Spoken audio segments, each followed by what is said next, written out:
Azul Flaoun, bonsoir et bienvenue dans ce nouveau numéro d'Awel. J'ai le plaisir et l'extrême privilège de recevoir un invité un peu particulier puisqu'il est lui-même, entre autres bien entendu, animateur d'une émission sur le livre sur cette même télévision. Il s'agit du poète, du journaliste et de l'écrivain Youssef Zirem. Youssef Zirem, bonsoir. Bonsoir. Azul Flaoun. Azul Flaoun, قرزة ميرسي ثلميرت سوال تقبيليت نتيت تقبيليت تقورانت تقبيليت يوث كان mais bon, il y a des niveaux. Il y a ceux qui ont travaillé un petit peu le kabyle et là nous مازال ويولينا على مساو يزمر الحال دالين وما نوثنيا tu es un poète, vous êtes un poète, on va se vouvoyer pour l'émission. Un poète, d'abord avant tout, pour moi en tout cas dans ce que je vois, donc d'Amdiez, et puis un journaliste, puisque cette vie de journaliste elle continue à vous suivre, à vous habiter, et puis évidemment un écrivain avec ce dernier roman aux éditions Intervalle qui date de juin 2016, qui rend hommage à une ville à laquelle nous tenons tous, qui s'appelle Fgeïs, la porte de la mer, puisque la porte de la mer, c'est physiquement un endroit qui se trouve, on en parlera tout à l'heure, à Fgeïs. Donc, c'est un nouveau mot berbère, kabyle. Oui, il faut bien inventer des mots pour cette langue si on veut qu'elle survive, parce qu'elle est menacée dans son existence même. Donc voilà. Du coup, il faut que ce soit une langue vivante, donc dans laquelle des mots nouveaux... Pour l'instant, elle est vivante. Beaucoup de mots nouveaux sont rentrés dans le langage de chaque jour. C'est le cas de Azul, de Zenmirf, etc. Et que nous arrivons, nous, à apprendre aussi tous les jours, même si nous avons comme langue maternelle le kabyle. Exact. Donc, D'Amdiez d'abord, D'Anramas après, et puis D'Amiero au dernier rang, si je puis dire, mais les rangs sont au même niveau aujourd'hui. Est-ce que vous êtes d'abord, pour vous, dans votre esprit, puisque ça c'est mon avis, un poète? Je ne sais pas. Moi, j'ai toujours aimé l'écriture. J'ai toujours aimé les mots. Et ces mots, je les ai aimés d'abord dans la langue kabyle, grâce à ma mère qui nous racontait les contes kabyles. Et elle savait les raconter avec une belle poésie. Et puis grâce à mon père qui nous a offert une bibliothèque à une époque où il y avait peu de livres dans les foyers kabyles. Donc ça c'est sur les hauteurs de l'Akfadou, dans mon village natal, à Aït Saada. Donc, on les salue d'ailleurs les gens. Nous saluons tous les gens qui nous regardent, les gens d'Aït Saada, de toute la Kabylie, de toute l'Afrique du Nord. Il y a tellement de relations entre tous les habitants de cette belle et immense région qu'est l'Afrique du Nord. Donc je parlais de poésie parce que la poésie c'est quand même quelque chose de très particulier. On est, d'une certaine manière, on est poète avec NAIT, si je puis dire.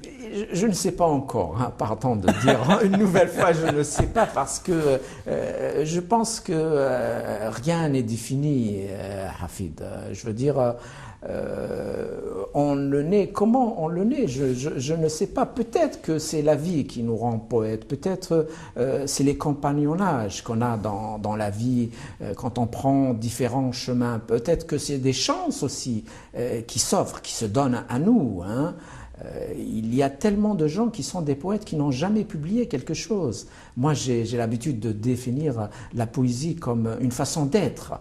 Ce n'est pas seulement écrire ou réciter des poésies. Moi, j'ai connu... C'est un état d'esprit. Oui, une façon de voir le monde, d'espérer, d'être utile à l'autre, d'être dans peut-être un état qui dépasse un peu les difficultés de chaque jour. Voilà.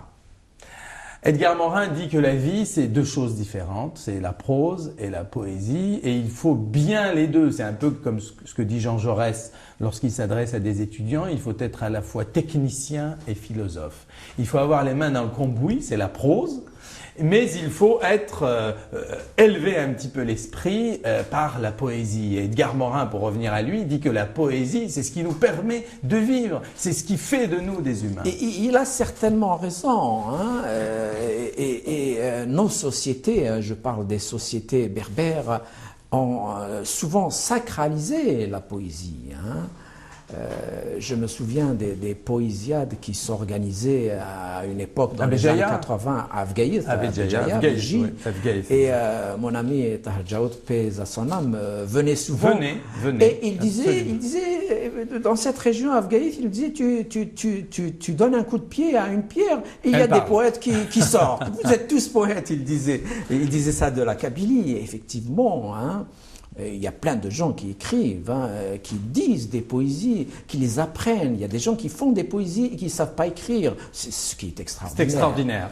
Dans l'oralité, oui. Vous avez vécu, et moi aussi, dans cette région de l'Algérie, une époque où il y avait des poètes partout.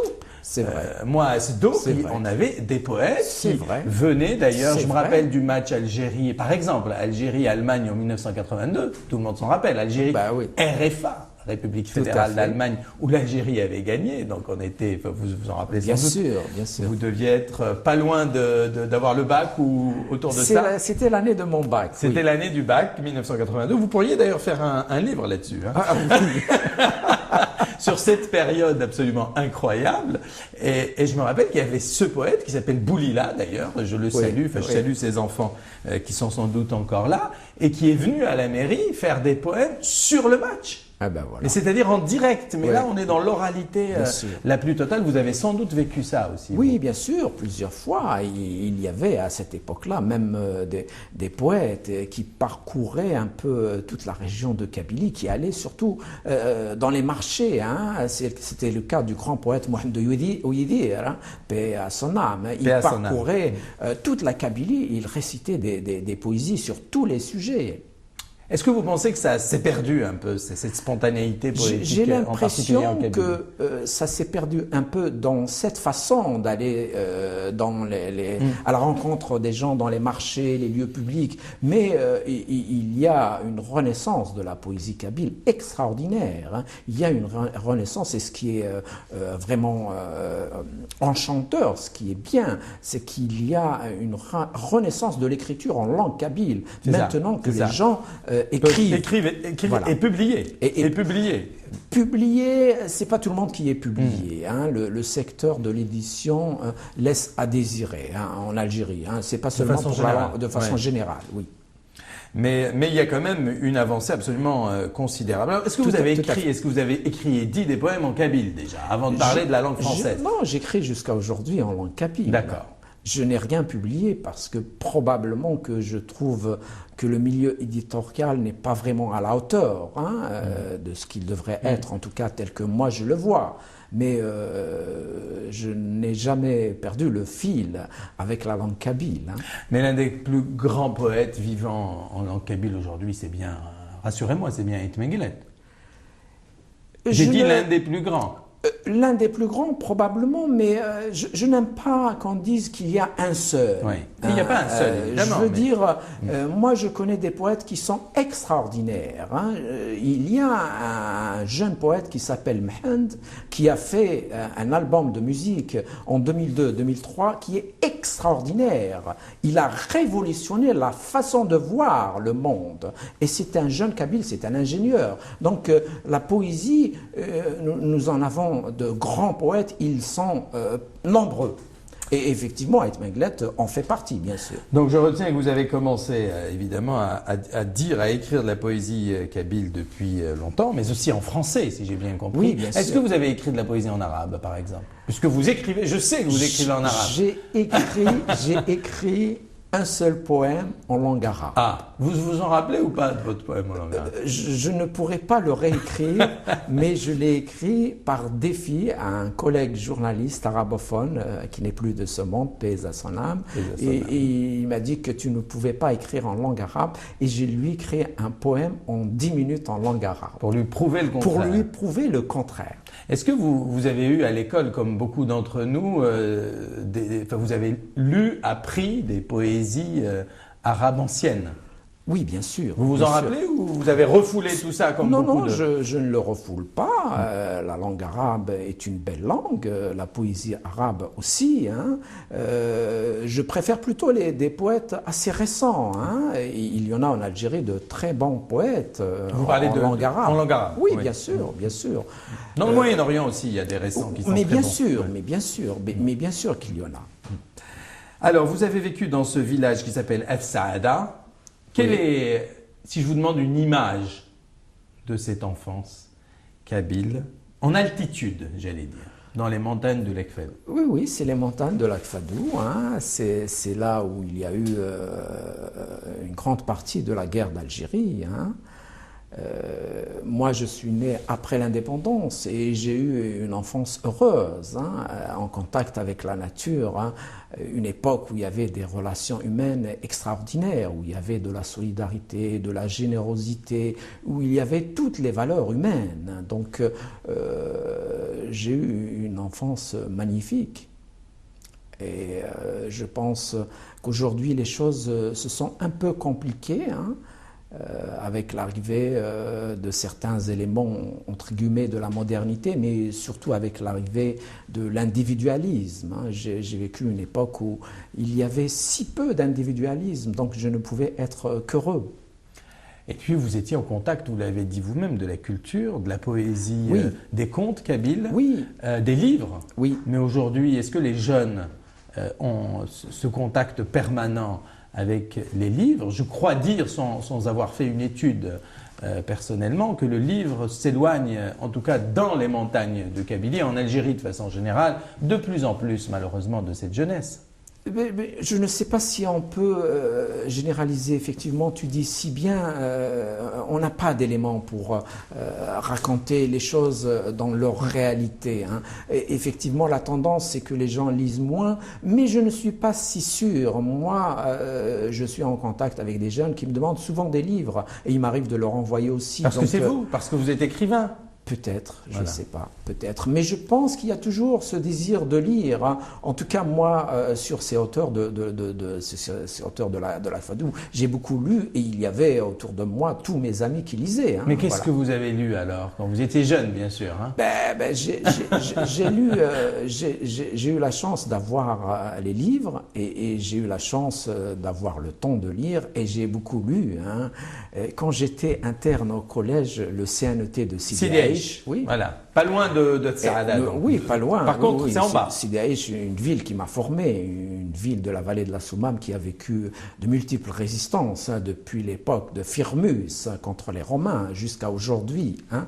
Et donc, c'était un régime très sévère, hein, presque comme le service militaire, mais la formation était excellente.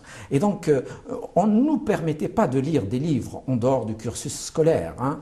Et donc, nous faisions par exemple des études, donc des moments où on était surveillé par des maîtres. Ah oui, les moments d'études, oui. Mais on était obligé de réviser les cours scolaires. Et moi, je profitais souvent pour lire un peu en cachette des livres. Et à un moment donné, j'ai lu, par exemple, Les chemins qui montent de Mouloud Pharaon. Oui. Ah oui. Et donc, je ne l'avais pas terminé. J'étais captivé par l'histoire. Et vous savez qu'est-ce que j'ai fait? Quand nous sommes montés dans le dortoir pour dormir, quand tout le monde dormait, et je me suis un peu faufilé, je suis allé dans les douches, j'ai allumé et j'ai terminé la lecture du livre dans les douches. Les chemins qui montent. Les chemins qui montent de Mouloud Pharaon, De Mouloud un Pharaon. auteur qui reste toujours d'actualité, un immense humaniste, un immense écrivain. Un de vos tuteurs, un de vos Oui, éclaireurs d'une certaine manière. À bien des égards, hein. C'est pas seulement son œuvre, mais son parcours, hein, sa personnalité, hein. C'est vraiment combat. injuste. Oui, ses combats, il en a eu plusieurs. Hein. Il n'a jamais été emporté par la passion, qui peut être destructrice à cette époque-là. Ah oui, hein. surtout Il à a cette été époque-là. toujours dans la mesure, et c'est très très rare. Hein. Et il C'est a fini quelqu'un- malheureusement dans la violence, d'une certaine Oui, manière. on l'a Enfin, pas ça, assassiné. la violence Lui, il n'a des jamais autres. été partisan de la violence. Hein. Il a même été critique vis-à-vis du FLN. Oui, Oui. Et c'est l'un des rares auteurs qui a compris avec Camus que le FLN Oui, ne j'allais pouvait dire, il installer s'approche de Camus. qu'une dictature. Oui, ils étaient amis d'ailleurs. Il s'approche de Camus dans cette réflexion, en tout cas. Oui, hein, bien voilà. sûr. Et vous étiez donc à Sidi Aïch dans ce collège. Et ensuite, pour le lycée, vous êtes allé dans une autre ville, un peu plus loin quand même de là. Oui, un peu plus loin, mais ce fut une belle expérience aussi. J'ai fait le lycée au lycée Mira de Touvirets, Bouira. Voilà, donc Touvirets, c'est une ville magnifique, c'est un carrefour Est-ce historique. que ce lycée existe encore Oui, il existe encore, bien sûr, il existe encore. Il a toujours eu, il a, je l'espère, encore une bonne réputation. Alors Touvirets se situe juste au pied de Djardjar, de Djurdjura. Hein. C'est un panorama extraordinaire, magnifique. Voilà. Et donc là encore, j'ai eu la chance d'avoir rencontré des gens qui m'ont beaucoup aidé, hein, pas seulement dans mes études, mais dans ma vie de chaque jour, puisque à ce moment-là, déjà, je côtoyais donc des gens qui venaient de différentes régions de Kabylie. Donc il y avait un kaléidoscope un peu. Tout à fait. Et vous avez appris la diversité d'une certaine manière. Oui. Kabyle. Tout à fait. Je dirais, c'est pas berbère, c'est la diversité kabyle même. Kabyle, à ce moment-là, principalement, il y avait des arabophones aussi, c'était une richesse aussi. Et la chance que j'ai eue d'être au lycée de Touvirets, c'est qu'il y a eu le printemps berbère. Et moi, tout de suite, je suis plongé dans l'activité. Oui, oui, oui. J'étais parmi les délégués du lycée Mira de Touvirets qui allaient pratiquement chaque semaine à Oued-Aïssé, à l'université de Tizi Ouzou. Voilà. Et c'est comme ça que j'ai pu voir de près tous les animateurs du printemps berbère et qui vont devenir les animateurs politiques de la Kabylie. Ils vont faire de la politique après. Oui, bien sûr, bien sûr. Voilà. Et donc vous étiez déjà lycéen, vous avez été confronté déjà à cette question oui, je disais, d'une manière extrêmement forte, puisque 1980, c'était très fort. C'était très fort. Je disais, je me suis plongé dans cette quête culturelle, identitaire, parce qu'au fait, j'avais déjà eu un choc quand j'étais élève à l'école primaire. Il y avait un ami qui m'avait donné un journal écrit en tifinagh. Et moi, je me suis dit, le tifinagh existe, donc notre langue s'écrit, mais pourquoi est-ce qu'on ne peut pas l'étudier à l'école? Pourquoi est-ce qu'on étudiait que la langue arabe? Donc, il y a eu une conscience qui s'était formée presque inconsciemment. Et donc, quand arrive le printemps berbère de 1980, je n'avais pas hésité un instant d'être parmi les animateurs de ce mouvement. C'était une évidence. Oui, c'était une évidence. Au niveau donc évidemment de votre lycée, et vous vous êtes déplacé à Oued-Aïssé. Je reviens un petit peu sur l'écriture, puisque à Sidi Aïch, où vous étiez, vous me le disiez en antenne, aimé par le directeur de ce collège, vous étiez déjà dans une aventure d'écriture avec un journal qui s'appelait Le Polytechnicien en herbe. Oui, c'était un journal, c'était un bon journal, un mensuel qui se faisait au collège. Vous avez commencé tôt, vous. Hein. Merci.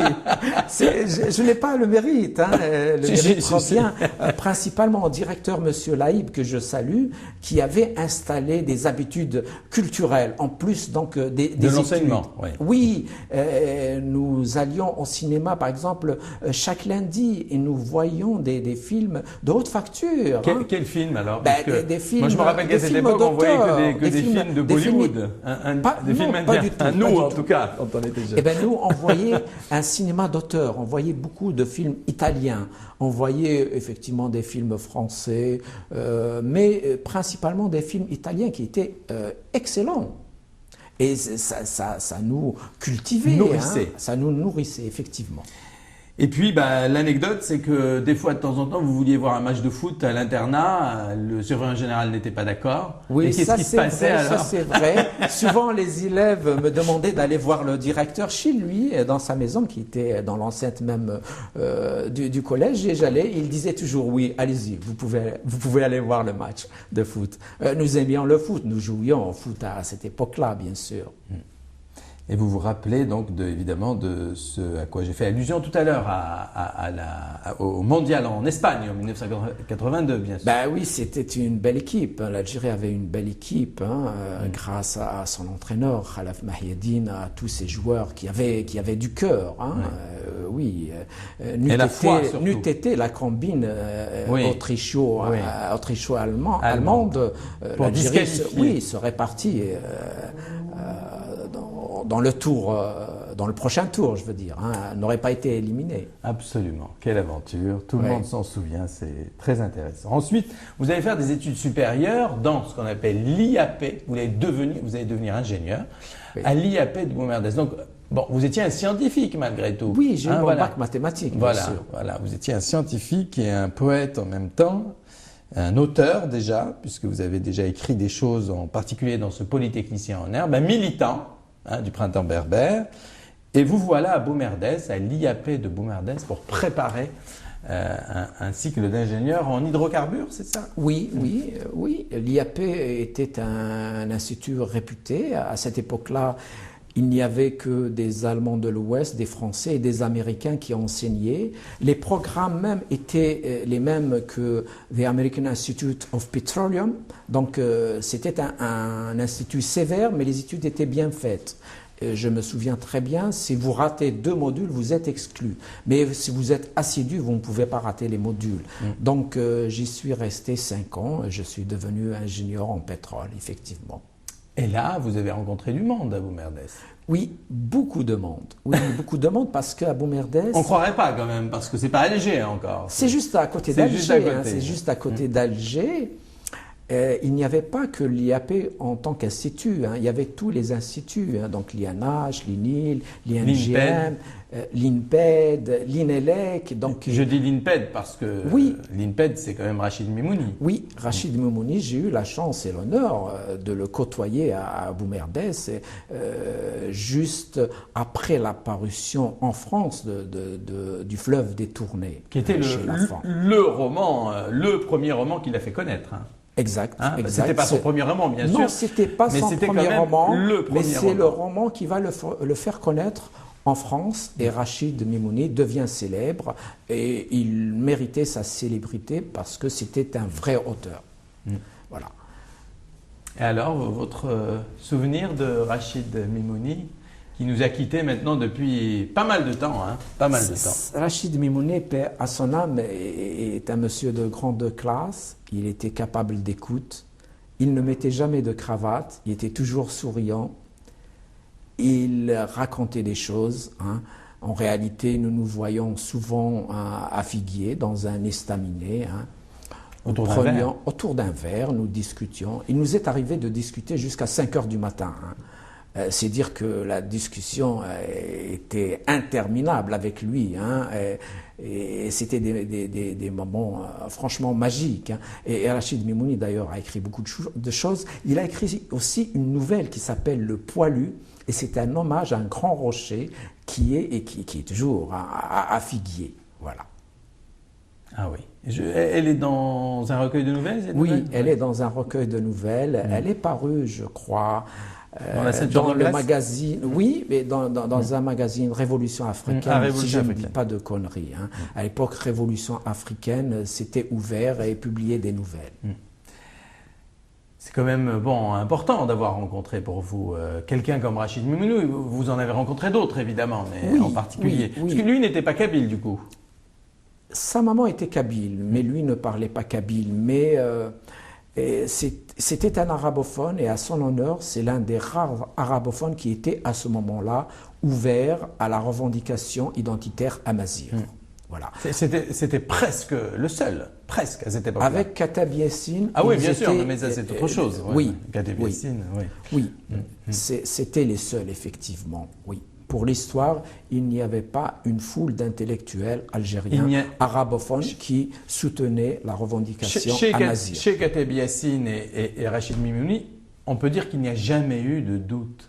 Il n'y a pas eu d'évolution comme pour d'autres. Il n'y a pas eu d'évolution.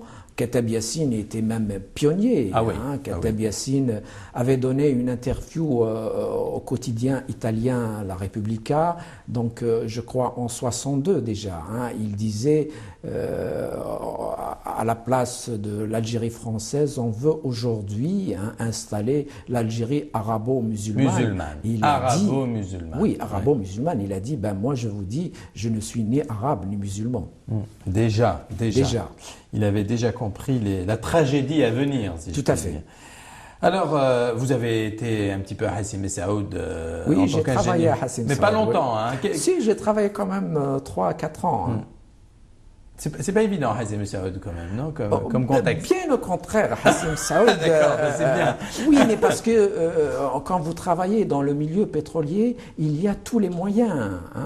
Je vais vous raconter une anecdote. Vous étiez nanti alors? C'est pas nanti, j'étais ingénieur, donc j'étais accueilli, reçu en tant que tel. Et je venais pour travailler, n'est-ce pas? Et donc la première fois que j'arrive, là c'est en stage, parce qu'on faisait des stages à l'IAP de Boumerdès. La première fois que j'arrive à Hassim Messaoud, c'était le mois de septembre, fin septembre. Il faisait un excellent temps, il y avait la piscine, et la première chose que j'ai fait, je suis plongé dans la piscine. À Hassim Saoud. À Hassim Saoud. Voilà. Et donc vous avez beaucoup appris de cette période, c'est ce que vous voulez dire? Mais bien sûr. Là encore, vous rencontrez des gens, pas seulement les ingénieurs, il y a des techniciens, des travailleurs, ils viennent de toutes les contrées, il y a même des étrangers, bien sûr. Et si vous avez un peu l'amour de l'autre, vous allez vers lui, vous discutez, il vous raconte. Il vous enrichit. Bien sûr. Mais pourquoi vous êtes parti alors? Eh bien, je suis parti parce que je ne voulais pas rester dans une situation qui ne se modifiait pas. C'est vrai que j'aimais mon travail, mais il y avait un peu de monotonie, même si j'étais très bien payé, et j'ai toujours eu aussi ce désir d'écrire. Et donc, quand il y a eu les tragiques événements d'octobre 1988, je me suis dit, là, il y a une fenêtre. Il y a plutôt un territoire qui pourrait aider à la démocratisation du pays, et j'y croyais. Et donc, je me suis dit, en devenant journaliste, je pouvais participer à la démocratisation du pays, à ce qu'il y ait plus de justice sociale, plus de liberté d'expression. Voilà. On y croyait tous à ce moment-là. Et il y avait une prolifération de titres. Effectivement, il y avait une extraordinaire liberté de temps aussi. Voilà. Mais malheureusement, ça n'a pas duré. Dès qu'il y a eu l'arrêt du processus électoral, donc la censure a commencé à sévir. Alors là, c'était un tout petit peu plus tard, mais à partir de 88, vous avez fait partie de plein de rédactions, La Nation, Le Quotidien d'Oran, L'Opinion, Le Quotidien d'Algérie, Algérie Républicain, L'Événement. Il y avait même un hebdo qui s'appelait Al Jazeera, c'est pas la chaîne, attention. Oui. Al Jazeera, dans lequel vous aviez une rubrique qui s'appelait Graffiti, comme votre émission. Ça c'est vrai. Et d'ailleurs, quand vous créez le Kabyle de Paris à Paris, vous avez aussi une chronique qui s'appelle Graffiti. Et c'est la raison pour laquelle votre émission sur Berber TV s'appelle Graffiti. Oui, tout à fait. Et donc Libre Algérie, La Tribune, enfin bref, vous avez dirigé, comme je le disais, en 2003 le Kabyle de Paris, mais ça c'est plus tard. C'est plus tard. On en reparlera, mais voilà, vous avez participé à tous les journaux, mais avec parfois un peu de souffrance, non? Censure. Pas tous les journaux, pas tous les journaux, parce qu'il y en a eu beaucoup de journaux. Mais j'ai participé à beaucoup de journaux. Je peux dire que j'ai fait partie d'une bonne vingtaine de rédactions de journaux. Ouais. Vous êtes un des pionniers quand même de cette prolifération de la presse. Oui. On peut le dire, non? Vous faites partie de ces jeunes. Je ne sais pas. Oui. Ces jeunes qui j'ai fait partie, mais est-ce que je suis pionnier? Je ne sais pas, parce que la presse algérienne existait. C'est juste qu'il y a eu cette ouverture. Générée après les tragiques événements d'octobre. Voilà, donc il y avait aussi à ce moment-là ce qu'on avait appelé l'aventure intellectuelle, c'est que beaucoup de journalistes se rencontraient, discutaient et se disent tout de suite on va faire un journal. Et ils le faisaient, parce qu'à ce moment-là, on n'était pas obligé d'avoir tout de suite l'agrément. Et donc c'est plus tard que cet écueil est venu donc cadrer toutes les nouvelles publications, ce qui existe jusqu'à aujourd'hui. Pour faire une publication, vous êtes obligé d'avoir un agrément. Et donc à l'époque, c'était un peu le champ des possibles. Oui, oui. Et vous avez rencontré des difficultés dans cette époque-là je sais que vous avez fait des enquêtes, parfois qui pouvaient être gênantes, sur l'Algérie, sur ce qui se passait dans la société. Oui, bien sûr que j'ai eu beaucoup d'articles censurés, hein. Mais je me suis un peu repris en écrivant un livre sur l'Algérie qui a eu par la suite beaucoup de succès. C'est un essai politique, Algérie, la guerre des ombres, qui est sorti à Bruxelles en novembre 2002. 2002, donc, un peu plus tard, oui, c'est ce que j'allais dire. Ouais. Mais quand je travaillais à Alger en tant que journaliste, donc j'avais accumulé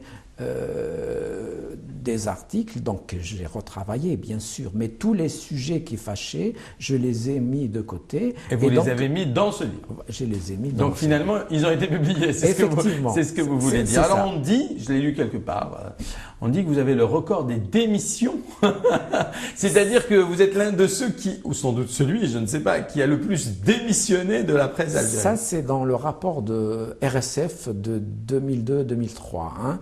C'est vrai que j'ai souvent démissionné parce qu'un article que j'avais écrit était censuré. Mais j'avoue que j'étais très idéaliste à ce moment-là, hein. Mais c'est normal. Oui, mais ce n'est pas très sage. C'est sur quel sujet qu'on vous a... J'imagine sur les Berbères d'abord. Oui, beaucoup de sujets étaient en rapport avec la culture, hein, la quête identitaire berbère, hein. Et il faut dire qu'il y a beaucoup d'intellectuels, entre guillemets, arabophones algériens, qui étaient très hostiles à cette question. Mais vraiment, hein, violemment. Mais violemment hostiles. Parce que pour eux, c'était un danger d'être kabyle, d'être berbère. Oui. C'est très curieux comme façon de voir les choses. C'est curieux, mais peut-être qu'ils ont été formatés par le système en place, hein. Peut-être qu'ils n'ont entendu qu'un seul son de cloche, hein. Et il faut revenir un peu en arrière, hein. En 1980, le système algérien, il a tout fait pour dire que les Kabyles étaient des dangereux séparatistes qui voulaient prendre le pouvoir, la fin de l'Algérie, quoi. La fin de l'Algérie, etc., etc. Donc c'est resté un peu dans les mémoires, hein. Mais enfin, quand même, pour des intellectuels. C'est une inculture de la part de ces gens-là, hein. Jusqu'à aujourd'hui, beaucoup d'Algériens n'ont aucune connaissance de leur histoire véritable, véridique, hein. Et ils ne font pas l'effort. Même de leur histoire récente, qui a été aussi... il y a un refoulé quand même, hein. Exact. Des drames récents qu'on retrouve, heureusement d'ailleurs, dans la Porte de la Mer. C'est vrai. Puisqu'on retrouve des thématiques qu'on a presque oubliées, c'est-à-dire les repentis, le terrorisme. Vous avez raison, c'est très récent, mais on a tendance à oublier tout ça. J'avais entièrement raison. Déjà, l'histoire récente est refoulée, l'histoire ancienne, c'est un drame, ça. C'est vrai. On est dans un rapport à l'histoire qui est dangereux, finalement. Vous avez raison, hein. Moi, je pense que toute l'histoire de l'Afrique du Nord est à réécrire. J'ai écrit un livre qui a beaucoup de succès, c'est l'histoire de la Kabylie, hein, pour le commun des mortels, hein, pour le grand public, hein. C'est-à-dire un peu votre vision, plutôt vulgarisée, on peut dire ça. Oui, c'est pour vulgariser. Vulgariser de l'histoire de la Kabylie. C'est l'histoire de la Kabylie, le point de vue kabyle.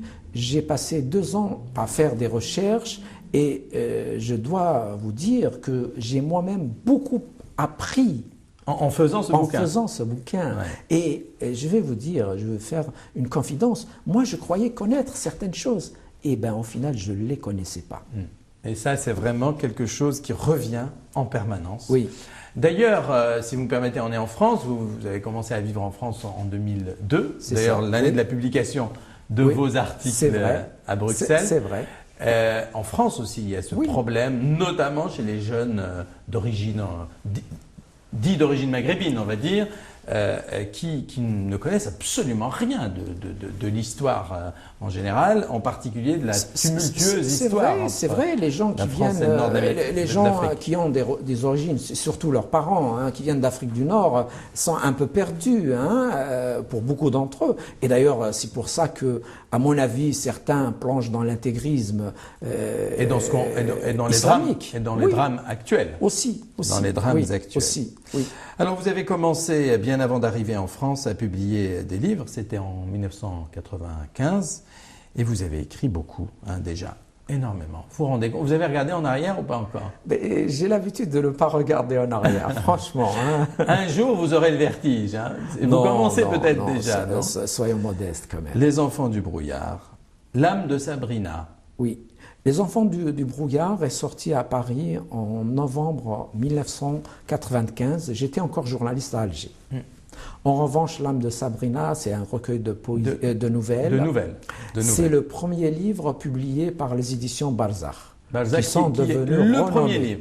Oui. C'est-à-dire cette édition algéroise, hein, bien sûr. Oui, c'est une édition algéroise. Il cherchait des... Et qui est une édition, du coup, de bonne tenue, hein, il faut bien le dire. Hein, c'est une bonne maison d'édition. Je suis content que les éditions Balzac aient fait du chemin. Ah oui, vraiment, qu'elles soient reconnues. Très beau chemin. Pratiquement à l'échelle internationale. Ils ont eu un grand prix en Hollande. Écoutez, Kamal Daoud, c'est d'abord eux qui l'ont publié. Oui. Et puis d'autres. Hein, c'est vrai. Ouais. C'est vrai. Et moi, j'ai publié, les éditions Balzac ont publié leur premier livre à travers mon recueil de nouvelles, L'âme de Sabrina. Écoutez, c'est bon à savoir. Et qui a eu un prix? Non, il n'a pas eu de prix, mais le livre a été tiré à 1500 exemplaires. Il s'est complètement vendu en 2-3 mois. D'accord. Épuisé en 2-3 mois. Mais parce que c'était des nouvelles qui racontaient un peu ce qui s'était passé. Hein. C'était des nouvelles un peu terre à terre qui racontaient un peu toutes les violences que les Algériens avaient vécues juste à ce moment-là. Et ça continue. Hein. Et ça continue. On en parlera tout à l'heure. Alors, La guerre des ombres, vous en avez parlé, c'est à Bruxelles, bien entendu, en 2002. La vie est un grand mensonge. Là, c'est un roman qui paraît en 2005 en Algérie. C'est le parcours de 2 couples sur près de 20 ans. Voilà. Et alors, on ne peut pas tout raconter, évidemment. Il y a un très beau recueil de poésie, je crois, sauf erreur de ma part, de poésie, Autrefois la mer. Autrefois la mer nous appartenait, oui, c'est un recueil de poésie. Quel beau titre. Merci. Parce qu'elle ne nous appartient plus. D'une certaine manière. Oui, c'est une façon de dire un peu de manière nostalgique cette proximité avec la mer. Moi, je suis un enfant de la mer. Oui, on est un peu des orphelins. Quand on arrive à Paris, on est un peu des orphelins de la mer. Complètement. J'ai toujours dit que la seule chose qui manque à Paris, c'est la mer. Voilà, exactement. Et il y a un sentiment comme ça quand on arrive, qu'on n'arrive pas tout de suite à comprendre qu'est-ce qui se passe. Mais en fait, c'est la mer qui manque. Oui, c'est vrai. Et puis ce titre simple aussi évocateur, je garderai ça dans ma tête. Oui, c'est toujours de la poésie. Un autre recueil de poésie. Alors, Le semeur d'amour, Le chemin de l'éternité. Vous avez parlé d'histoire de la Kabylie. Et puis, récemment, L'homme qui n'avait rien compris. Oui, c'est un roman qui est sorti aux éditions Michelin en 2013, en mars 2013. Donc, c'est un juif berbère qui raconte son histoire. Avec son père en particulier. Oui, il est à Paris, donc il ne veut pas enterrer son père, qui est mort. C'est au moment de la canicule. Oui, au moment de la canicule de 2003. L'homme qui n'avait rien compris est le premier roman français qui a pour sujet la canicule de 2003. La canicule de 2003 reste encore tabou, encore aujourd'hui en France. En France. Vous voulez dire qu'il n'y a pas, pour expliquer un petit peu, il n'y a pas d'autre écrivain à notre connaissance qui est étudié, qui est parlé de ce sujet. À ma connaissance, il n'y en a pas, mais en tout cas, ce dont je suis sûr, c'est que c'est le premier roman qui en parle. Alors pourquoi il ne veut pas enterrer son père? Il lui en veut beaucoup. Hein. Il lui en veut beaucoup, il lui en veut surtout d'avoir quitté sa maman alors que lui, il était encore enfant. Voilà. Et c'est évidemment, il a un lien, ce monsieur, avec l'Algérie.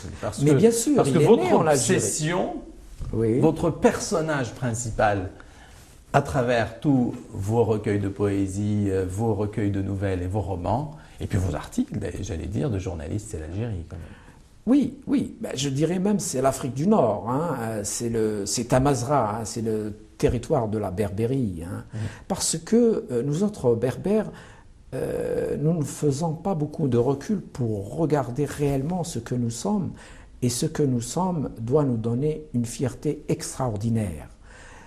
Il n'y a aucun peuple ancien qui ait occupé un espace aussi grand que l'Afrique du Nord. Aucun.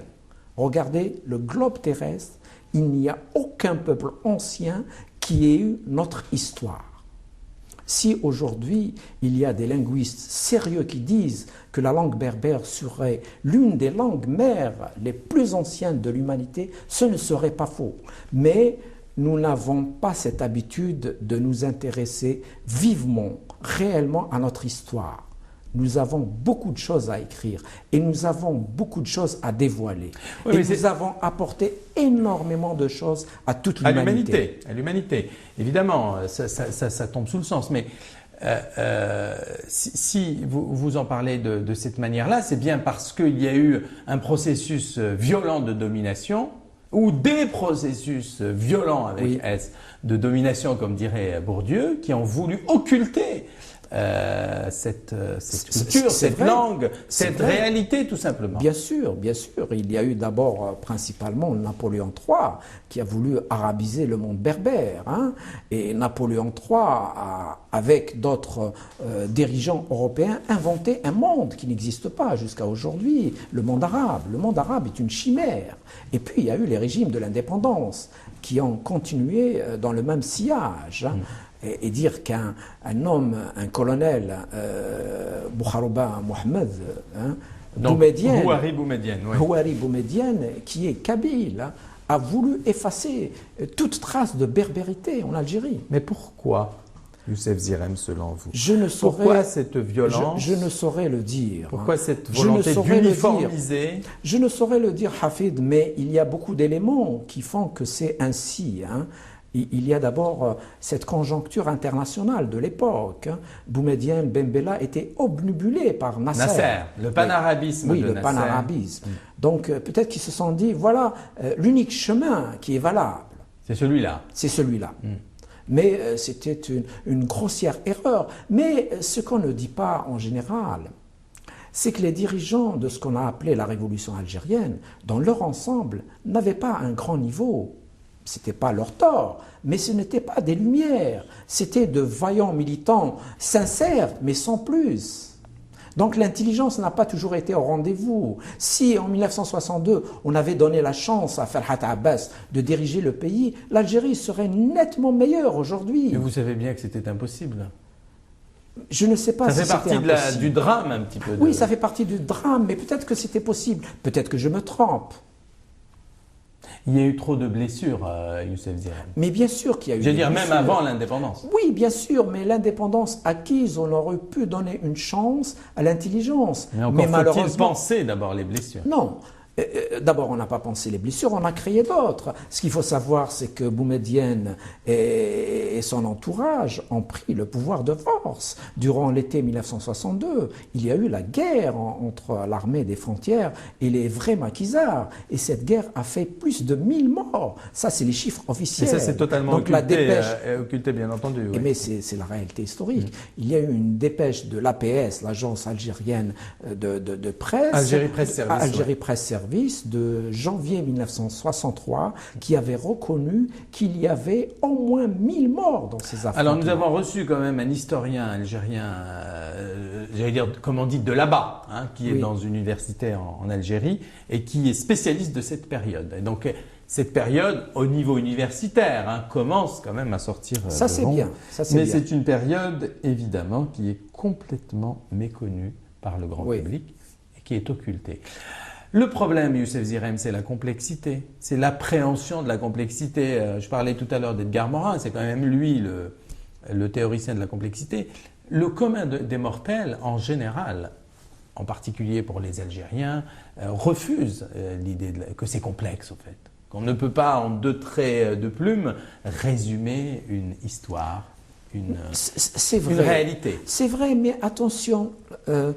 la complexité n'empêche pas la simplicité non plus, hein, parce que des fois, vous regardez l'histoire récente et vous êtes témoin de certains faits, de certaines luttes, et vous regardez comment elles ont, par exemple, échoué, et vous trouvez qu'il y a eu juste un malentendu, un petit malentendu de rien du tout.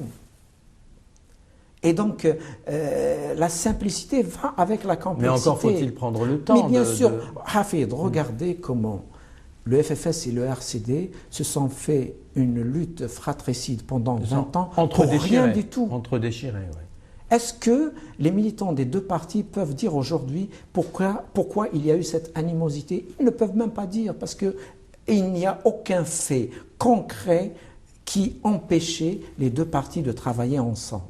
Il faut faire une pièce de théâtre pour que les gens comprennent. Oh, ça serait bien. Hein. Moi, je n'ai jamais écrit de théâtre. Vous savez? Oui. Totalement. Moi, je vous vois bien en faire une sur ce thème, en particulier, parce qu'il y en a tellement sur ce thème de la lutte fratricide qui n'a pas de sens. Ça, c'est un petit exemple pour vous dire.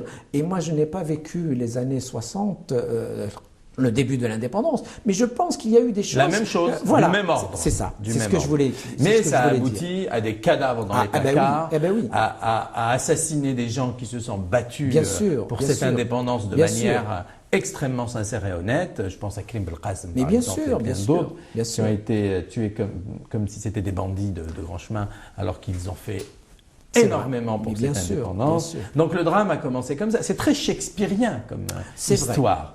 Vrai. Mais le drame, sans doute le plus fort dans cette affaire-là, je ne sais pas si j'ai droit à ce pléonasme, c'est que il s'est accentué avec le temps, le drame. On ne s'est pas dit à un moment donné, attends, mais là, on a compris, on en a trop fait, on va maintenant commencer, comme vous dites, à mettre en avant l'intelligence. Ce n'est absolument pas ce qui s'est passé. Non. Non. Et ça continue jusqu'à aujourd'hui, vous avez raison de le dire. Hein. Nous avons vécu d'autres tragédies. Nous avons vécu le printemps berbère 1980, nous avons vécu les tragiques événements de 88 et nous avons vécu encore pire. Le printemps noir de Kabylie. Oui. Des jeunes. Et puis les massacres. Mais bien sûr, oui, les massacres, la guerre civile. Oui, la guerre civile. C'est pratiquement 200 000 morts. Mais disons la guerre civile terminée, on a vécu un autre drame qu'on pouvait éviter totalement. Comment est-ce qu'on peut tirer avec des armes à feu, avec des armes de guerre, sur des jeunes désarmés? De tout ça en particulier, puisque c'est ce qui vous hante, c'est à l'intérieur de vous, vous ne pouvez pas faire autrement.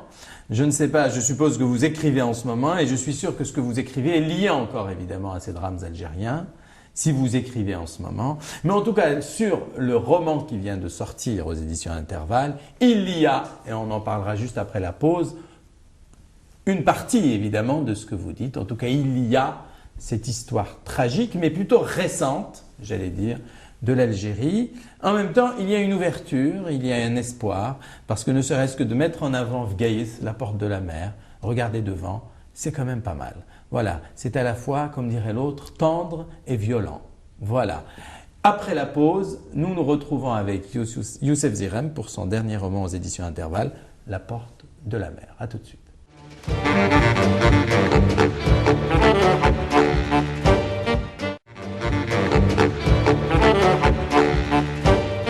Retour sur le plateau d'Awel avec notre invité très spécial. Il s'agit de notre ami Youssef Zirem, écrivain, journaliste, poète, comme nous l'avons dit à plusieurs reprises pendant la première partie de cette émission, et aussi animateur de l'émission Graffiti que je vous recommande sur la Berbère Télévision. Youssef Zirem, La porte de la mer, c'est un sujet qui vous a sans doute habité pendant un certain temps, parce que là, pour dire les choses, vous êtes une femme, vous parlez à la première personne, voilà. Hein, c'est vrai. Vous glissez dans la peau ce sujet, ce roman m'a habité doublement. D'abord l'histoire de cette femme qui a été violée par son père, son propre père. Ça commence comme ça. Émir islamiste, oui, a réellement existé. Je ne raconte pas l'histoire véridique de cette fille, mais cette fille a réellement existé et j'ai eu à connaître son cas en étant journaliste. En Kabylie ? Oui, ça a existé en Kabylie, dans la région de Touvirets, un peu plus loin, donc du côté de l'Khdaria. Ah oui, donc dans cette région qui est infestée, qui était à l'époque à cette époque-là. À cette époque-là. Et donc je me suis dit, on n'en a pas parlé dans la presse. Hein. Je disais qu'il y avait des sujets qui ne paraissaient pas à cette Vous avez voulu faire un article ? Non, j'ai pas voulu faire un article, mais je savais que ça ne pouvait pas vraiment passer. Mais je me suis dit, ça serait bien de questionner un peu cette histoire, de la questionner à hauteur d'homme, hein, humainement, je veux dire. Hein. Parce que, quelles que soient les nationalités, quelles que soient les religions, nous nous ressemblons tous. Et aussi, je disais doublement, parce que la Porte de la Mer, c'est un édifice qui existe à Afgaïth, c'est un édifice qui date de l'époque des Zayd Hamad, une grande dynastie berbère, les Hamadites. 11e, 12e siècle, 11e. C'est ça, voilà. Et donc, moi, je passais souvent devant la Porte de la Mer et je me disais... Moi aussi, hein. Voilà. Et je me disais, la Porte de la Mer, ça serait vraiment un beau titre de roman. Mais franchement, je me le disais, hein, ça fait 20 ans que je me disais, ça serait vraiment... Et voilà, ça, c'est arrivé. Voilà. Donc, et le titre et l'histoire m'ont habité pendant des années. C'est une histoire extrêmement violente, au début en tout cas, et une bonne partie quand même du roman. Et puis évidemment, il y a aussi de l'amour, beaucoup d'amour dans cette histoire. Vous l'avez voulu comme ça ou c'était venu, vous avez voulu montrer cette violence avec laquelle vous commencez, encore une fois, vous ouvrez le roman. Je me suis toujours dit qu'il ne faut pas oublier cette violence, qu'il faut la dépasser en la lisant. Il faut d'abord lire cette page, après la tourner, pour avancer véritablement. Il faut régler les causes de ces drames. Il faut aller dans le fond pour essayer d'y remédier. Occulter les choses et aller de l'avant, ça n'avance à rien du tout parce que les choses vont revenir. Elles sont là. Elles sont déjà là, comme vous le dites. On parlait tout à l'heure du refoulement. Bien sûr.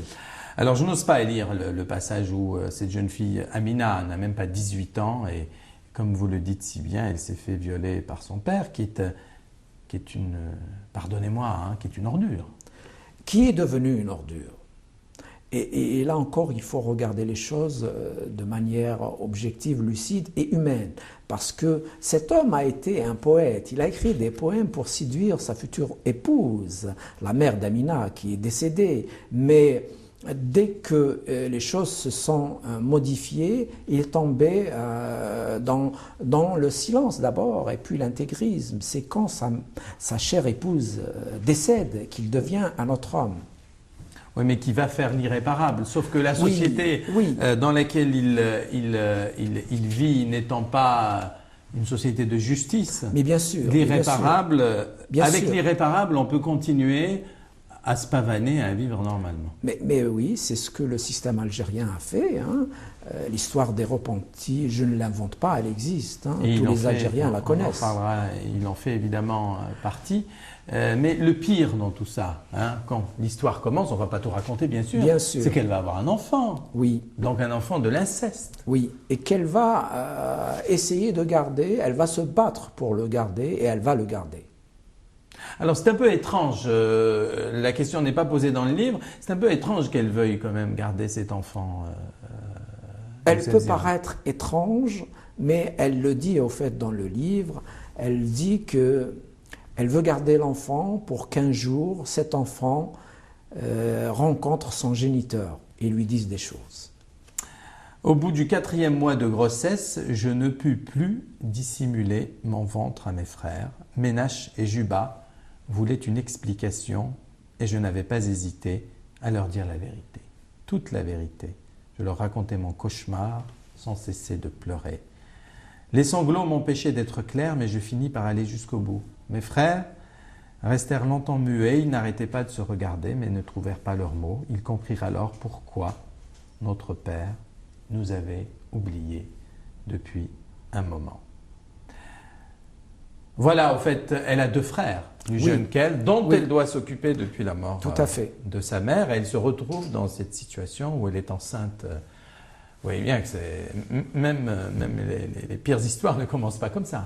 Et on est en Algérie. Et vous dites que ça part, en tout cas pour le viol qui a eu lieu, qui est absolument scandaleux, et enfin bref, le mot inacceptable n'est pas suffisant, ça s'est réellement passé au fait. Oui, il s'est passé des choses horribles en Algérie. Il y en a eu bien pire. Il s'est passé des choses incroyables. Et je n'invente rien du tout, j'étais journaliste. Pendant 10 ans, les unes que nous faisions à Alger n'étaient liées qu'à ce genre d'événements. C'est bien beau d'oublier, mais toutes ces choses-là se sont passées. Et en même temps, cette jeune fille, elle a un regard extrêmement à la fois lucide, mais une volonté de s'en sortir. Oui. Et elle va vouloir s'en sortir, mais pas tout de suite, parce que comme beaucoup sans doute de jeunes femmes brisées dès leur jeunesse, elle va tomber dans le pire. Oui, oui. Donc là, ça aussi, ça existe. La prostitution, pour dire les choses comme ça. La prostitution existe dans tous les pays du monde. Hein, c'est le plus vieux métier du monde. Mais à cette époque-là, beaucoup de femmes étaient acculées à faire ce métier. Hein, parce qu'il y avait cette violence et parce qu'il n'y avait aucun autre chemin pour elles. Il ne faut pas croire qu'elles toutes font cela de gaieté de cœur. Hein.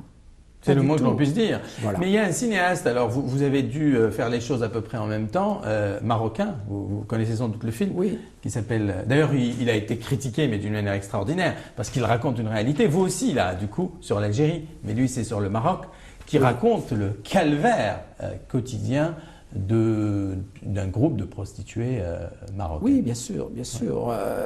Je peux être critiqué moi aussi, cela ne me pose pas de problème. Pour l'instant, je ne l'ai pas été.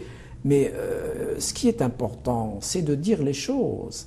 C'est peut-être de témoigner pour les générations qui arrivent. Est-ce qu'en tant que journaliste, vous ou d'autres d'ailleurs, vous avez traité cette question de la prostitution qui est un tabou total. Moi, j'avoue ne pas l'avoir traité. Hein. Il y a eu par la suite des gens qui ont traité de ce sujet. Mais attention, hein, cette question existe même dans les plus grands pays du monde. Hein. En France aussi, ça existe. Hein. Elle est beaucoup moins occultée quand même. Oui. Elle est beaucoup moins occultée. C'est vrai. Alors, vous êtes rentré dans la peau d'une femme. Pour moi, c'est pas anodin parce que je le ressens comme ça. C'est parce que la femme, la position de la femme, la liberté de la femme, le statut de la femme dans la société, c'est déterminant pour cette dernière. Et donc, vous avez voulu être une femme d'une certaine manière pour raconter du point de vue de la femme. Pour elle, c'est déterminant aussi pour nous. Oui, pour tout le monde, bien entendu. Voilà. Moi, je pense qu'un pays ne peut pas avancer si la femme n'a pas sa liberté. Et là, en partant de la femme, vous démontrez, vous expliquez la tragédie algérienne finalement. Je ne sais pas si je l'explique, parce que en réalité, quand j'écris, j'essaye de raconter ce qui s'est passé. Et souvent, les faits eux-mêmes sont parlants. Je veux dire, on n'a même pas besoin d'explications.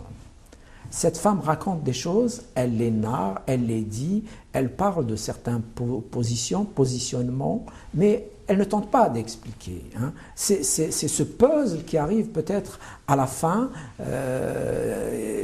qui arrive à une forme d'explication. Voilà. C'est un peu la face cachée de l'iceberg, ce que vous racontez. C'est-à-dire qu'il y a une Algérie sans doute qu'on peut connaître quand on y vit, surtout quand on est jeune, hein, et qu'on ne connaît pas les dessous des cartes. Et puis il y a la face cachée de la Lune, d'une certaine manière, qui est là, quoi. Oui. Qui est la réalité, au fait. On a beau raconter des histoires, la réalité, malheureusement, est là. Oui, elle est assez connue, cette réalité, hein, mais dans bien des cas, les gens ne veulent pas la voir, mais elle est connue. Tout ce qu'il y a dans la porte de la mer, en réalité, n'est pas inventé. Hein, il y a si peu d'imaginaire. Mais hein. c'est ça qui est dramatique. Oui. C'est pour ça qu'on s'arrête. Il y a des situations qui sont imaginées. Hein. Amina va venir à Paris, elle va s'amouracher d'un diplomate français, etc. Mais les faits racontés, les faits, je dirais que la quasi-majorité des gens les connaissent. Dans les textes, nous sommes des mineurs à vie. Dans la vie aussi. C'est au cours d'une manifestation de rue contre le code de la famille que j'ai revu Kamel, bien des semaines après notre première rencontre. Il m'avait reconnu et n'était pas gêné de m'aborder. Nous étions presque une centaine de femmes à crier devant l'Assemblée populaire, le siège des députés non élus, contre la discrimination de la loi. Nous étions résolus à nous défouler de la sorte malgré l'interdiction de notre manifestation. Les femmes n'étaient désormais plus aussi nombreuses que par le passé à afficher leur contestation. Beaucoup de figures emblématiques du combat féministe avaient désormais des places dans les partis politiques ou dans les bureaux climatisés des ministères et avaient ainsi oublié que le code de la famille était toujours en vigueur. Ces figures de la lutte m'avaient longtemps impressionné avant que je ne découvre qu'elles ne faisaient tout ce bruit que pour se placer et profiter à leur tour de la rente pétrolière. Elles trichaient et utilisaient la sincérité des unes et des autres pour servir leurs intérêts privés. Alors vous dites à la fois la nécessité évidemment du combat pour que la femme soit reconnue à part entière comme l'homme, l'égalité, mais vous dites aussi les tricheries de certaines féministes. Vous pensez à... Je ne pense à personne. Oh, il y a des noms quand même. On pourrait presque donner des noms, mais bon. Vous le pouvez, vous. Hein, vous pouvez le faire. Moi, je ne pense à personne. Et puis, j'ai toujours dit qu'il ne faut pas personnaliser les choses pour avancer. C'est les faits qui sont importants. Je dis toujours aux militants politiques, arrêtez d'idéaliser les leaders politiques. Croyez à l'idée. La personne importe peu. Mais effectivement, il y a eu des hommes et des femmes qui ont triché, qui ont utilisé le combat sincère de milliers, de millions de militants depuis tant d'époques, bien sûr. Alors, elle va être en contact, Amina, avec des milieux, voilà, plus ou moins mafieux. On ne va pas rentrer dans tous les détails, mais elle va aussi vivre à travers son frère la tragédie du printemps noir de la Kabylie. Oui, je me suis dit aussi qu'il fallait parler de la tragédie du printemps noir dans un roman, pour que ça reste et pour que ça soit lu aujourd'hui et peut-être demain. Ce qui s'est passé durant la tragédie du printemps noir est intolérable.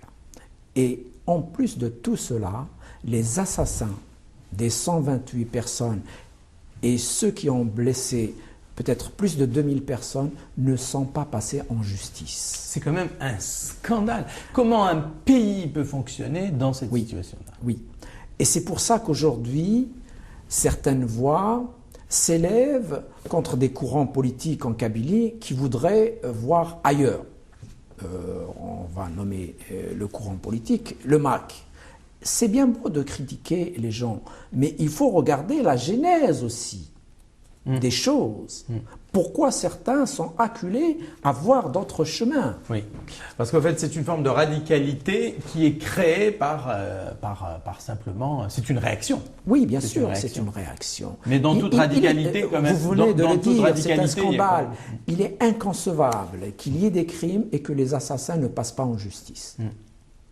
Toutes les sociétés humaines, depuis la nuit des temps, tentent de faire justice quand il y a un crime. Donc on ne peut pas occulter comme ça des crimes et dire que tout va bien et qu'on avance. On ne va pas faire de débat sur ce que vous avez évoqué, à savoir le MAC, mais on est bien d'accord que toute radicalité est quand même à regarder avec beaucoup de... Mais bien sûr, il faut se méfier de tous les extrémismes. Voilà. Les extrémismes, les extrémistes ne mènent pas vers des chemins harmonieux, vers des horizons et des rivages harmonieux. Mais il faut avoir l'intelligence d'abord de comprendre les faits. Il faut avoir l'intelligence d'essayer de trouver de vraies réponses. Alors cette femme, pour changer un tout petit peu de sujet, parce qu'on a parlé des choses extrêmement négatives, mais ce qui a sauvé en réalité cette femme, c'est aussi, comme vous d'ailleurs, et là on vous reconnaît à l'intérieur de cette femme, ou on reconnaît vous à l'intérieur, votre personne à l'intérieur de cette femme, ou cette femme à l'intérieur de vous, c'est qu'elle est quand même passionnée de texte. Oui. Alors en permanence, elle est passionnée d'histoire, elle raconte en permanence l'histoire, évidemment, on va pas revenir Elle a fait des études, attention, elle a été à l'université, elle a eu son diplôme. Elle a réussi à faire des études. Elle a réussi malgré tout à avoir son diplôme. Voilà, mais elle est passionnée par la culture, le savoir. Elle cite quand même des poètes qui ne sont pas complètement triviaux. Fernando Pessoa, René Char. Voilà, c'est un peu vous ça. C'est-à-dire comment, qu'est-ce qui la sauve réellement? On revient toujours à la même question. Celui qui la sauve réellement, c'est un poète portugais, c'est Fernando Pessoa. Et c'est en lisant des textes à lui qu'elle se dit « il faut que je change de chemin, c'est fini ». Et c'est comme ça, devant la porte de la mer, qu'elle prend cette décision. En page 33, « Après-demain, je serai un autre, ma vie triomphera d'elle-même. » Je tremblais en lisant ces mots de Fernando Pessoa. Juste devant la porte de la mer. C'est ce que vous dites. Oui. J'avais envie de pleurer, mais les larmes ne venaient pas.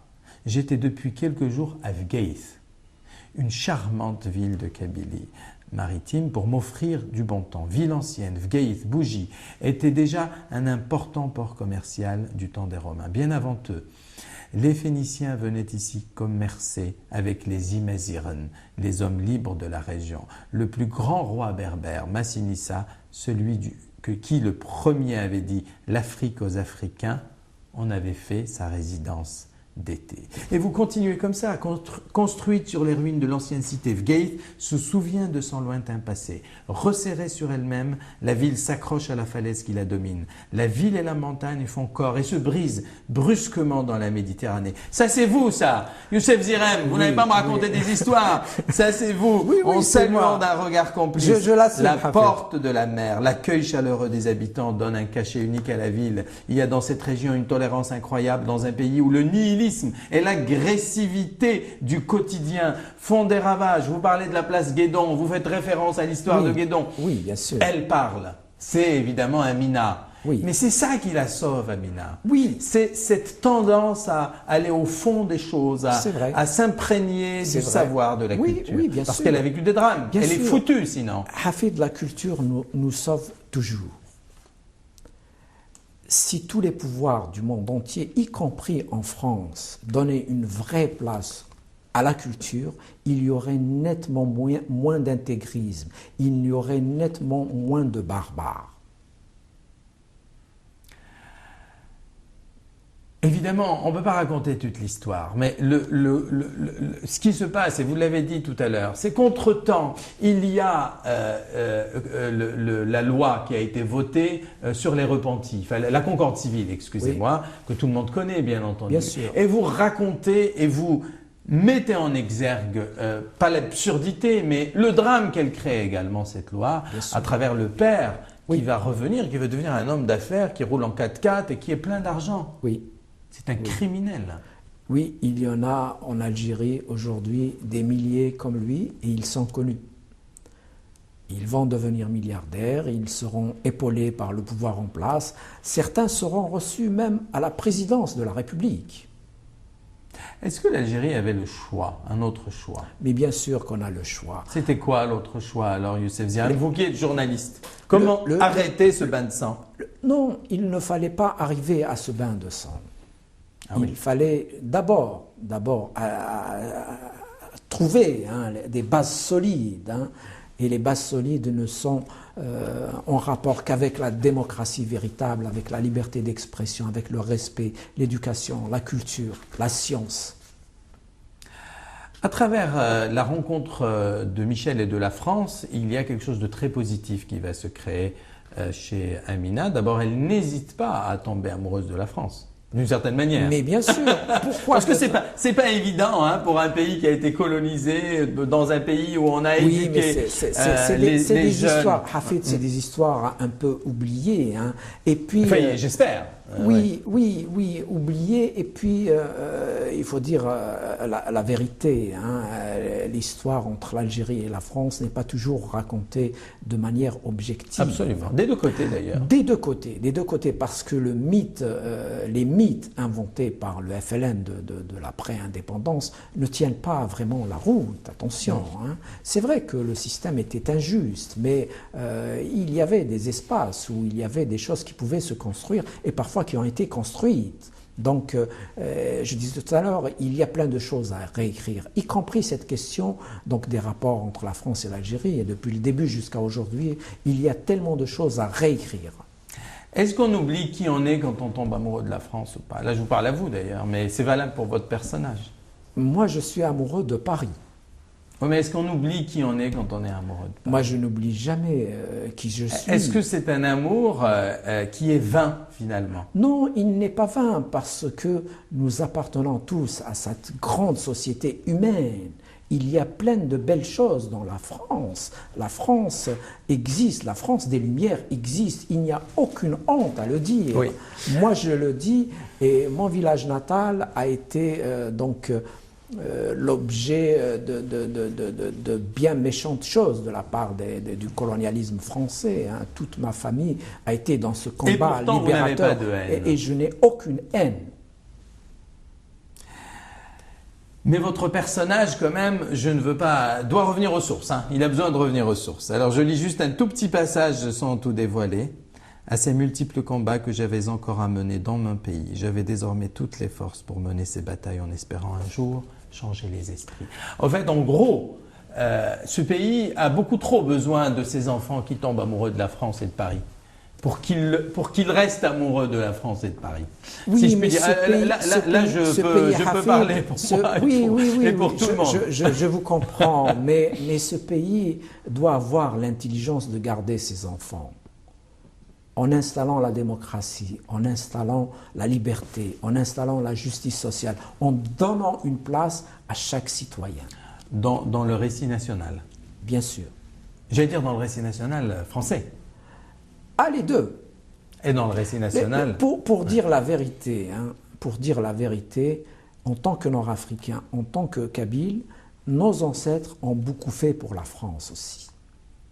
Il n'y a aucun déshonneur à le revendiquer. Absolument, absolument. Donc, d'ailleurs, il y a à faire là-dessus quelque chose. Mais bien vous sûr. qui vous intéressez à l'histoire des Kabyles, c'est l'apport des Kabyles, par exemple, à Paris. Pas seulement si on à prend Paris, seulement Paris, oui, mais si on bien prend sûr. seulement Paris. Mais les Kabyles Hafid forment la communauté allochtone la plus importante et la plus ancienne. J'ai mon arrière-grand-père maternel qui est mort, qui a été enterré à Marseille en 1912. Il est venu en France déjà en 1902. C'est très ancien. Et c'est des histoires qui sont multiples. Hein. Puis le nationalisme algérien. En 1904, il y avait déjà en France plus de 5000 Kabyles. Et qui travaillaient et qui étaient dans leur peau et qui faisaient... l'industrie, évidemment. Oui, ils étaient principalement à Marseille, à Paris et dans les mines du Nord. Voilà, les mines du Nord, beaucoup, effectivement. Oui. Et cette histoire des Kabyles, elle ne peut pas être effacée non plus. Donc, elle appartient aussi à ces Kabyles et à la France. C'est pour ça que je parlais de récit. Elle appartient aux Kabyles et à la France, mais malheureusement, les Kabyles n'arrivent pas à se mettre en connexion pour qu'ils soient visibles. Dans un pays où les lobbies, les connexions sont indispensables. Ils le font un peu plus, bien sûr, vous avez raison, je suis tout à fait d'accord, mais ils le font un peu plus qu'auparavant. Probablement, mais je pense qu'il y a vraiment du chemin à faire. Mais sans aucun communautarisme négatif, sans aucun sectarisme. Voilà. C'est juste qu'il y a des valeurs kabyles qu'on peut partager avec le reste du monde. Exactement, et évidemment, on a compris que vous étiez un humaniste convaincu, et on le sait, votre sincérité à travers ce roman le prouve, mais votre personnage de Amina qui est née en Algérie et qui a subi des choses absolument affreuses, mais qui tombe encore une fois symboliquement amoureuse de la France, et elle a bien raison, puisqu'elle décrit aussi la ville de Paris, etc. Elle a bien raison, parce que la France est un pays magnifique. Se pose quand même ces questions-là, d'une certaine manière. Et c'est pour ça que je me permettais de vous les poser, parce qu'il y a du Amina en vous et il y a du vous en Amina. Mais bien sûr, mais nous nous posons tous ces questions, mais malheureusement, parfois, nous n'avons pas les réponses aussi. Amina a trouvé la réponse, mais après bien des pérégrinations, n'est-ce pas? Oui. Voilà. Mais encore, faut-il le rappeler, c'est une fiction, c'est un roman qui peut interpeller certains lecteurs, mais qui n'a pas la prétention de répondre à toutes les questions que les gens se posent. Absolument. Je crois qu'on ne va pas en dire plus parce qu'il faut laisser évidemment à nos téléspectateurs la possibilité de découvrir ce livre. Ça s'appelle La Porte de la Mer.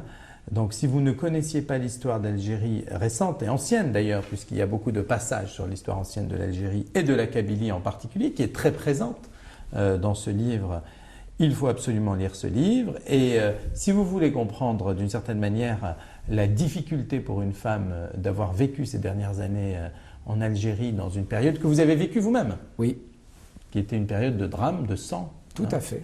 Eh bien, c'est intéressant de lire ces livres. Vous avez raison de dire que vous avez voulu, d'une certaine manière, immortaliser par l'écrit le printemps noir. Et il faut le faire. J'espère qu'il y en aura d'autres et que vous le referez. Je l'espère aussi. J'espère qu'il y en aura d'autres. Immortaliser aussi tout ce qui s'est passé récemment en Algérie à travers évidemment la guerre civile, la réconciliation nationale et tout ce qui s'est passé, tous ces bouleversements dramatiques qui sont occultés. Ils sont occultés à Hafid. Là, je le fais dans le roman, mais je disais donc tout à l'heure que j'avais écrit l'histoire de la Kabylie. Donc, jusqu'à présent, j'ai fait 2 éditions. Donc, la première en 2013, la deuxième en 2015, revue, actualisée et augmentée. Et la 3e édition... Ah, vous avez fait une 3e édition? Oui, elle sortira avant la fin de l'année. Avant la fin de cette année civile?